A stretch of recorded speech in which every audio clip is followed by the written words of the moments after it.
অনেক দিন আগে থেকে প্ল্যান করছিলাম আমি আর আমার হাসব্যান্ড ওর কর্মস্থলে থাকবো বেশ কয়েকদিন।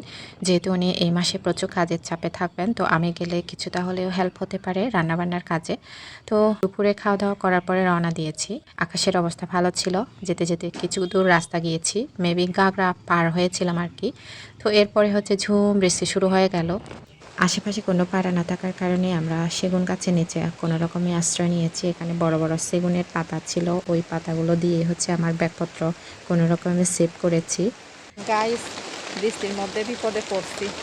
এই যে সেগুন গাছের নিচে আশ্রয় নিয়েছি। প্রায় ১০-১৫ মিনিট পর্যন্ত আমরা সেগুন বাগানে ছিলাম। ওইখানে হচ্ছে প্রচুর ঠান্ডা লেগেছে, যার কারণে বড়ইছড়িতে এসে হচ্ছে একটা দোকানে চা খেলাম, দেন হচ্ছে আবার রওনা দিলাম। এরপরে চলে আসলাম ফেরিতে। ফেরিতে প্রায় ১ ঘন্টা ওয়েট করতে হয়েছিল। ফাইনালি ১ ঘন্টা ওয়েট করার পরে ফেরিটা কোনো রকমে পার হলাম, আবার রওনা দিলাম। পরে হচ্ছে বাঙালখালিয়া বাজার থেকে বাজার করলাম, দেন হচ্ছে চলে এলাম। তো এখানে এসে হচ্ছে আমার হাজব্যান্ডের পালিত কুকুরদের সাথে দেখা হয়ে গেল। আমাদেরকে দেখে ভীষণ খুশি ওরা। তো এরপরে হচ্ছে হাজব্যান্ড আর আমি দুজন মিলে হচ্ছে বাড়িটাকে খুব সুন্দর করে পরিষ্কার করলাম, দেন হচ্ছে আমি রাত্রের জন্য রান্না বান্নাতে বসে পড়লাম। এখন হচ্ছে ভরপুর বাঁশকরলের সিজন।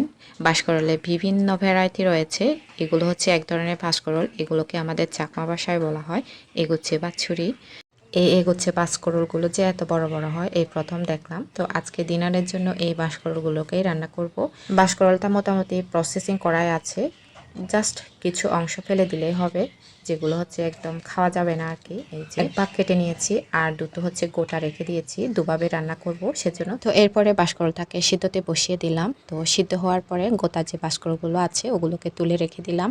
বাদ বাকিটা হচ্ছে পানিটা ফেলে দেওয়ার পরে শীতলের তাওয়া দিয়ে দিলাম।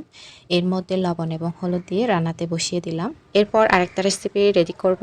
এখানে হচ্ছে বাঁশকরলগুলো গোটা আছে, তো আমি হচ্ছে ফেরে নিব। বাঁশকরলটাকে রান্না করার জন্য লাগবে হচ্ছে মশলার পেস্ট। আমি এখানে দিয়ে নিচ্ছি কাঁচামরিচ, রসুন আর হচ্ছে পেঁয়াজ কুচি।